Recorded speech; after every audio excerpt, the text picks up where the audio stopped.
Week 5, The Bachelor, Zach. Pip pip cheerio! Do you love my crown? Because we are in London for a little snogging this week. But it turns out that it's not so pippy or cheery. Oh no. Let's talk about the Pretty Woman one-on-one, the canceled group dates, and Zach getting COVID. Welcome to Reality TV Therapy with me, Dr. Diane. Welcome back. I really can't wear that crown for long. It's uncomfortable. But let's talk about the first one-on-one with Gabi. I really say that this shopping spree was all in. Now, Gabi, up until this point, has not gotten a great edit, right? She's complained a lot about being behind. I can't catch up. But I really liked this date because I felt like it was a fresh start for Gabi, and we get to know her for the first time. Of course, she's a little bit nervous with Zach, but this date is clearly the royal treatment, and you can't blame the girls for being jealous. I know I would be too. Now, I do like Zach and Gabi together. She obviously warms up quickly, and they have that little hidden bottle of champagne in the Rolls Royce. Love that. Very James Bondish. But the perfumery, the high tea, the corgis, the shopping, the diamonds, had to love it, right? Because who wouldn't like this date? And I imagine that the poor gentleman at the perfumery, when Gabi is saying that this smells like Cabbage Patch and Christmas with a touch of weed, he must be thinking, oh my God, what unrefined Americans. Yes, but Gabi and Zach seem to be joking each other up. They're having a good time. They're lying on the ground with the corgis running all over them. And the last time, we call it usually the Pretty Woman date, usually the woman goes pretty far. Last time it was Susie with Clayton. Before that it was Rachel Kirkconnell with Matt James. And we know those women make it almost to the end, right? But Gabi comes home with her armful of packages, and the women, right? They're, oh, we're so happy for you. At least Katie was happy for her, but you can see the envy, right? She's opening up package after package of a cute little sweater and that sexy little top and the Jimmy shoes and the amazing dresses. What did you think of those dresses? Let me know in the comments, because quite honestly, number 3 was not my favorite. Clearly it's Zach's, but I actually love dress 1 and 2 even more on Gabi. Having said that, let's talk about something, and we're going to get to the elephant in the room, because I need to talk a little bit more about Zach and what's going on. But let's talk about Greer. Okay. She's upset, rightfully so. The girl has a T tattoo on her, and she's saying this would be the perfect date for her. But, okay, she's not making any of us feel that great for her, right? She melts down. She can't handle it anymore. Gabi comes in with all the presents, and she takes herself. She leaves the room. I really appreciated that Charity went after her. Charity, the therapist, yes, she goes after Greer, and she says something that I think is very sweet and touching to Greer. The rest of us feel this. We're not crying, but we can agree that this is hard. And then, of course, it's awkward because Gabi's trying to walk back into her room. You just think, oh my gosh, the producers must be backstage laughing about all of this. But it feels competitive. Of course, it just is. Now, the second part of the date, we see the usual fancy dinner at this beautiful place. Gabi looks like a princess. Zach dresses up well. We've seen him in a tux before.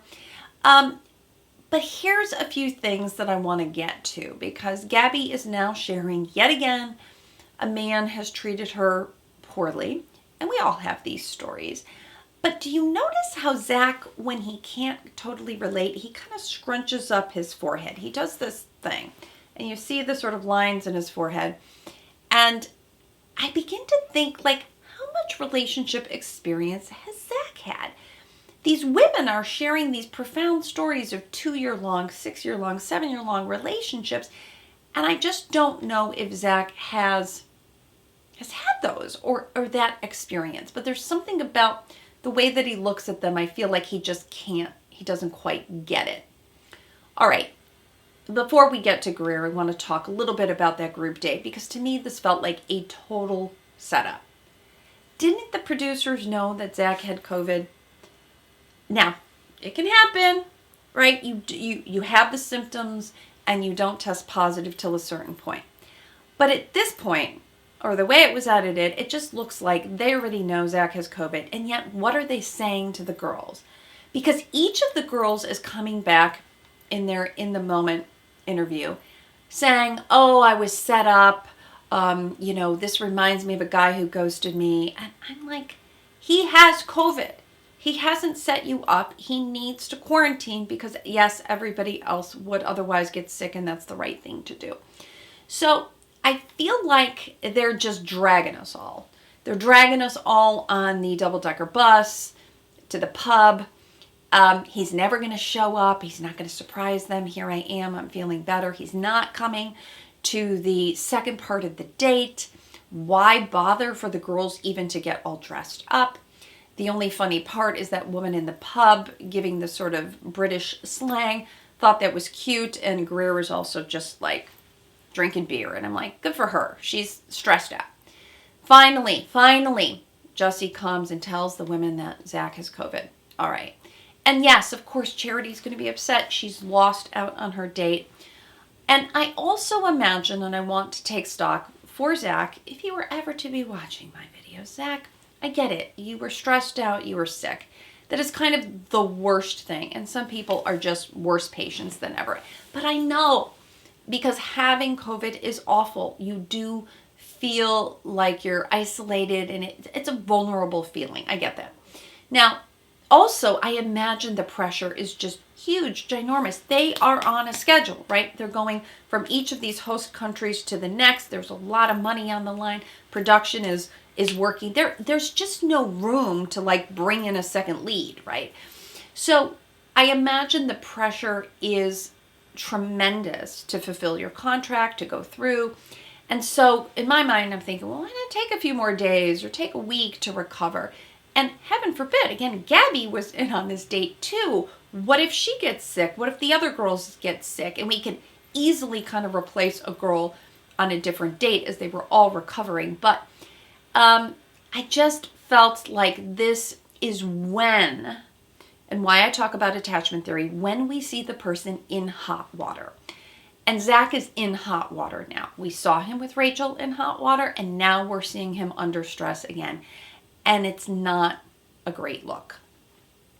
Okay, Zach breaks down with Jussie. He's been robbed of a week. This is true. He's been robbed, yes. So I just wonder what really more is going on with Zach, and that's what I want to get to. Before that, I really loved Katie. Katie is really coming to the top for me. What does she do? She's a nurse. She knows that Zach has COVID. She brings him a basket of lovely things. There's looks like there's slippers and a little teddy bear and I don't know, some snacks or other things. And she does kind of what I call a Love is Blind sort of date, where she knocks on the door and they're talking, and you can see something really lovely going on there. So Zach has a lot of compassion for the front runners, right? For the women that he likes. He has a lot more compassion because he's very compassionate with Katie. And I do appreciate that they arranged for a virtual cocktail ceremony and a rose ceremony that's virtual. So 2020, we're all just sick of the Zoom. But what we miss, and they showed on the replay on Instagram, is Ariel. I love Ariel. I think she is very also attuned and very sensitive, but in a very sultry way. And so on Instagram, they showed a video of Ariel who comes in a James Bond kind of, I have this mission for you, Zach, if you choose to accept it. And they deleted it. What a bummer. All right, now let's talk about the elephant in the room, is how Zach responded to Greer. So they're doing all the virtual dates and all of them are going well. And all the girls are saying, oh, my date with Zach went great, blah, blah, blah. And we already know that Greer is anxious. She's all wound up. She's wondering because, yes, she got the first impression rose and she hasn't had a one-on-one. We know how important these are because people rarely ever get to the end without having a one-on-one. So you know that time is passing and other relationships are surpassing yours. So, but notice very carefully how the date started with Greer. Greer comes in and where should I sit and what should I do? And she seems uncomfortable. And then she says, oh, I can't see myself on the iPad. Why didn't they have the setup that they had for the big rose ceremony? I don't know, right? We have a big screen in the rose ceremony, but why didn't they have a bigger screen? Don't get it. Anyway, I can't see myself because usually when I'm on Zoom, I'm looking at myself in the corner the whole time. And you can just see, again, back to Zach's impression, he's like, really? And he's so not there for anything fake. And he's like, ooh, I don't like how that feels. Is that true? Do you really do that the whole time? So he is not impressed. This is how it starts. Now things get worse. Greer innocently says, yes, Zach, I had COVID too. It was at the end of the fourth quarter. It really stunk. You know, my sales quotient, I get how you feel trapped. Again, not a perfect analogy, but it's Zach's response that was rude. Okay. He says, do not compare your little sales job essentially to my search for love because in a few weeks I'm going to be choosing this person. And obviously he's taking this very seriously. But here's Greer trying to recover. Oh, I'm sorry. I didn't mean to offend you. And he could have just let it go, but he didn't. And now it's like round two. It's like even worse. And Zach is continuing to double down to tell her how these two things are very different. And we can get to all of that, but I just didn't like the way that this felt, right? Okay, her job is not finding her best friend, but who's to say her job isn't even more important? If she sustains herself financially, isn't her job and her career equally important? And what was missing for me is Zach didn't say, Greer, tell me more. Oh, that must have been tough in a different way. Unless they edited that out, there's just none of that we see. So it feels very abrupt. And clearly Greer is upset because she thinks she's upset Zach. He's not letting her off. And he really feels like, to me, like he needs to have control and he needs to get the last word. So lots of comments I had on my post on Instagram and people DMing me, what do we think about Zach? 3 or 4 different things that I think could be happening. 1, is Zach a narcissist? Good question. 2, is Zach a diva? 3, is Zach entitled and rude? And 4, is Zach a red flag? Okay, let me take each of those questions one at a time. I do not believe that Zach is a narcissist. Why do I say that? Well, I take the word narcissist very seriously. I don't just say, oh, that's narcissistic behavior. A true narcissistic personality disorder is 1% of the population. They usually also, and have to, not only do they lack empathy, they're incredibly self-absorbed, but malicious. Doing evil things, they don't understand good from bad, and more in the sociopathic kind of realm, and I don't feel that at all. I also feel like we have examples of Zach being very empathic, right? He is very empathic to Katie, to Kat, to Brooklyn, telling her domestic violence story, even to Gabi this week. So I think it's that there's a different switch that gets flipped. But I don't believe that truly Zach is a narcissist. 2, is Zach a diva? No, that's not quite the right word. But I do think what we're getting at, a hint of insecurity. For me, it's leaning towards anxious, angry. What do I mean by that? An anxiously attached person can fall in love quickly. We saw that with Rachel. Can feel wounded easily. we saw that with Rachel, can be self-absorbed in their feelings, feel easily abandoned, want to be in control. Does any of this ring a bell? And feel like they are being the victim. Sounds a little bit like Zach, right?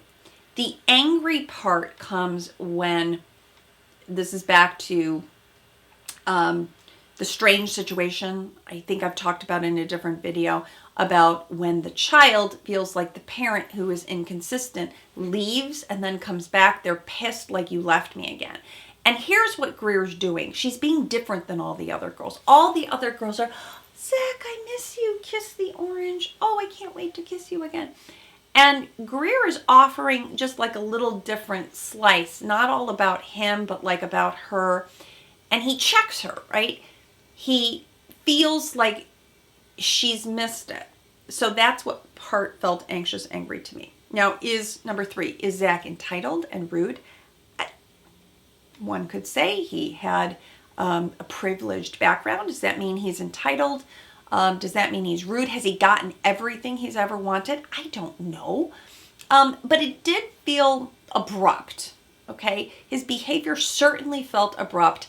And yes, I know he has COVID. He is sick. I want to give him the benefit of the doubt, but I don't also want to say sickness is an excuse for abruptness or what really felt like rudeness.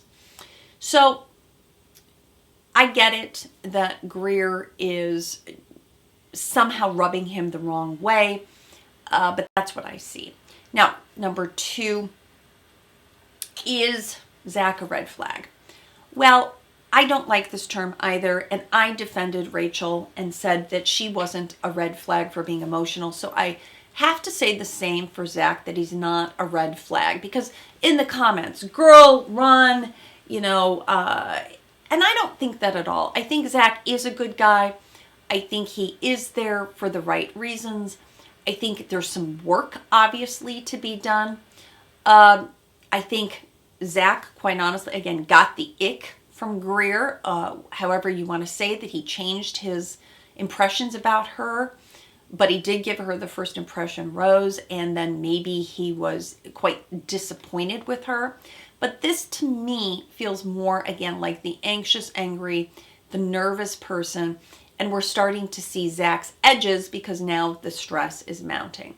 So what's really fascinating, I was looking for information, and I found this interview with him and Jesse.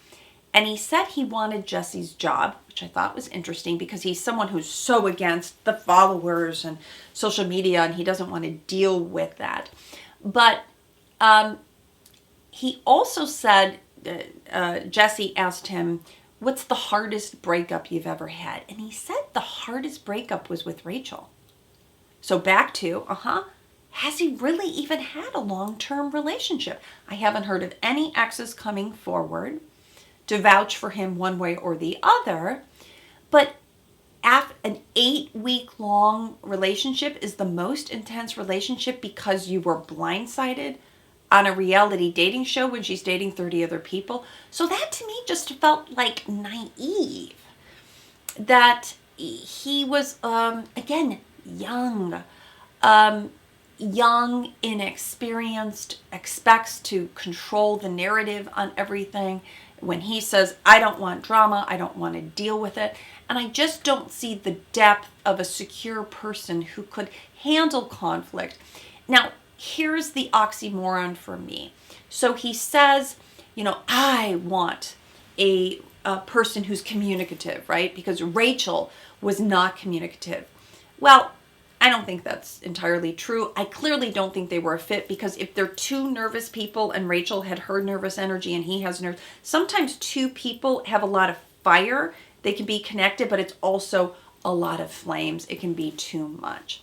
So they clashed, and that's why that didn't work. But he has this, again, distaste for anything fake. Fake how he felt Rachel was acting.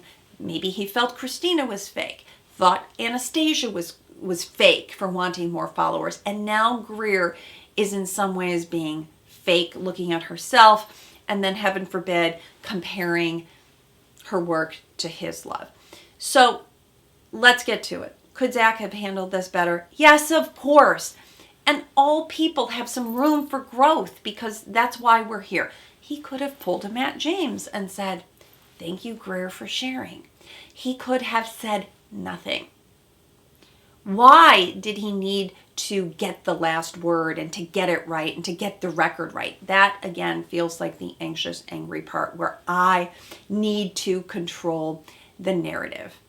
Now, after all of this, I have to say this actually makes Greer look a little bit better because the poor thing was looking a little bit whiny, and now people are feeling for Greer because they're like, oh, girl, you really got kind of shafted there. I would have walked out, blah, blah, blah. But we did know that he gave her the rose because he kind of needed to. Because of this conflict, it would have looked bad, but she's not going to be there for long, I don't imagine. Okay, so back to also that we have to remember that Zach is 26. Now, in some parts of the country, 26 can be older and more mature, but 26 in California is not very old.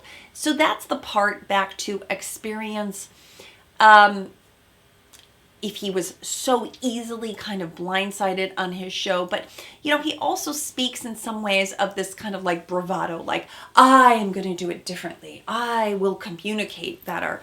And that's what young people do, right? Young, inexperienced people come into a new job, for instance, with a disdain for how the other generation had done it, and they're going to change the world and do everything. And so that part just feels a little bit naive. You know, Zach saying, I want you to communicate the truth, but I'm thinking of Jack Nicholson. You can't handle the truth, Zach. So I just wonder if he's as good a communicator as he thinks he is. So that's really what I think what's going on with Zach. We will see more because at some point in the previews, we saw like Jess saying, I'm sad because I didn't get a one-on-one. It's not about the one-on-one. So I think this is just the tip of the iceberg, that we've seen some edges already. I'm not surprised, as I said right from the beginning. I've been kind of like waiting for this, but I do also want to say, if you are someone like Zach or like Rachel, and you have this anxious part too, clearly you can work on this, and you too can find your best friend.